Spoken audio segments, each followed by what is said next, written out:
Hi children, good morning.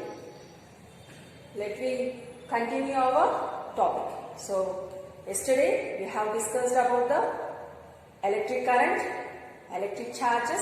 We have solved problem. Is it? Yes. Today, electric potential and potential difference. Let me discuss about electric potential and potential difference. So, in the electric potential, what do you mean by first of all potential, children? It's the store. In our previous classes, we have learned about the potential energy. What do you mean by potential energy? It's the stored energy. Kinetic energy, it is the moving energy. So, here, let me talk about what do you mean by the electric potential.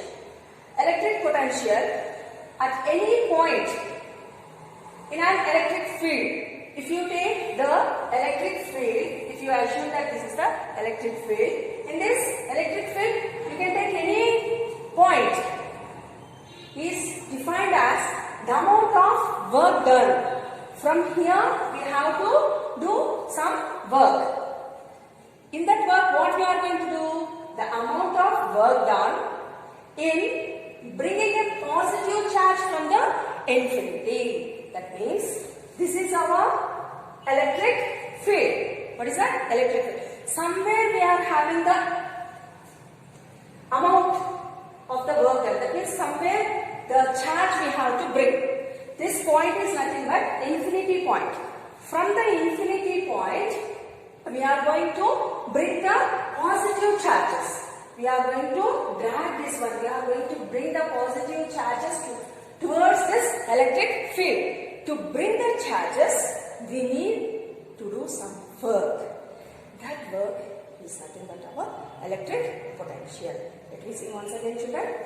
Electric potential at any point in an electric field, it is defined as the amount of work done. The amount of work done in bringing a positive charge from its infinity is nothing but electric potential. Let me see the SI unit for this. The unit of electric potential is volt. What is the unit for this electric potential? Electric potential, the unit is, it's the volt. Now, let me go for potential difference. Potential difference. Here, let me see one example. I have taken the two beakers. So, in these two beakers, equally I have filled the water. And I have given the pipe connected here. Now, my question, children, in this, without adding the water, can we increase the water in any beaker? In any one of the beaker, can we increase the water? Yes. So, with this, the normal condition, we cannot do anything. I told that we should not add the water from out. Then, what we have to do? We have to rise one of the beaker to the up level. That means, the one of the beaker. I will keep the name A beaker and B beaker. So, the A beaker level, I am going to rise it. Now, what will happen, children? Now, what will happen? Easily, from the A beaker, the B beaker will be filled. So, what we have done here? What we have done? That means, here, if we are going to rise the level of the beaker, easily the flow of the water will be flowed to the another beaker. Why we have taken this example means, here the flow of the current, when it will be the free flow, means when the electrons are in the high position, then easily it will be transferred from high level to the lower level. Now, let me see what is the potential difference. Here, work done. Something the work should be done. To move a unit charge. Work done.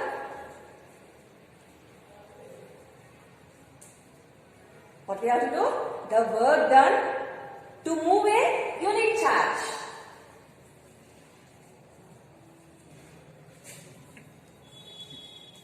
Work done to move a unit charge. Here charge is nothing but maybe the positive or the negative charges from one point to the another point. From one point to another point. What is potential difference, children? And this potential difference also we call it as volt.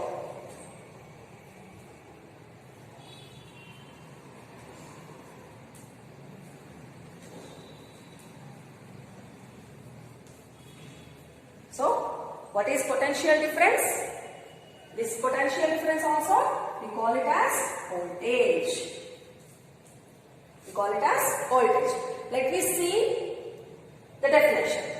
What is potential difference? Work done. Something work should be done to move a unit charge. So, where that work should be done?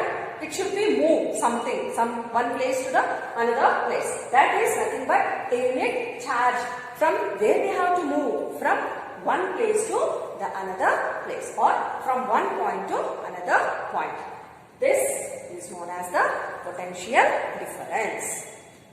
So, let me see. The potential difference is also known as the voltage that we are going to denote with the V. According to the definition, let me write the symbolic representation. V is equal to. So, what we have done here? We have work done. So, work done is W and unit charge. Already we have known about the charge. What is the symbol for the charge, children? It is nothing but Q. V is equals to W by Q. Potential difference is equals to the work done to move a unit charge. Let me see the units for this. Potential difference is nothing but volt. What are the units for work? It's joules. Joule. Oh, joule upon. What are the units for the charge? It's nothing but coulomb. These are the units for the potential difference. V is equals to W by Q. V means it's the volt. Volt is equals to joule per coulomb. Joule per coulomb. So, this one, this V is equal to W. This is explained by a great scientist called Alessandro Volta. So, by his name only, we are going to take it as the symbol. Who is that scientist called? Alessandro Volta. By his name only, we are going to take it as volt. Now, by using of this, let me define what do you mean by 1 volt. Let me define what do you mean by 1 volt. So, what is the symbolic representation we have taken, children? Volt is equals to joule per coulomb. Just we have to add 1 and add 1 volt is equals to 1 joule per 1 C. By this easily we can say the definition for this. Let me see. 1 joule of work to do or to move a charge of 1 coulomb from one point to another. Let me see once again. 1 joule. What is that? 1 joule of work to be done. 1 joule of work to be done to move a charge of what is the charge? Coulomb. A charge of coulomb from one point to another is nothing but 1 volt. Once again, children, What do you mean by one volt? 1 joule of work to done. We have to do 1 joule of work to move a charge of 1 coulomb. To move a charge of 1 coulomb from one point to another.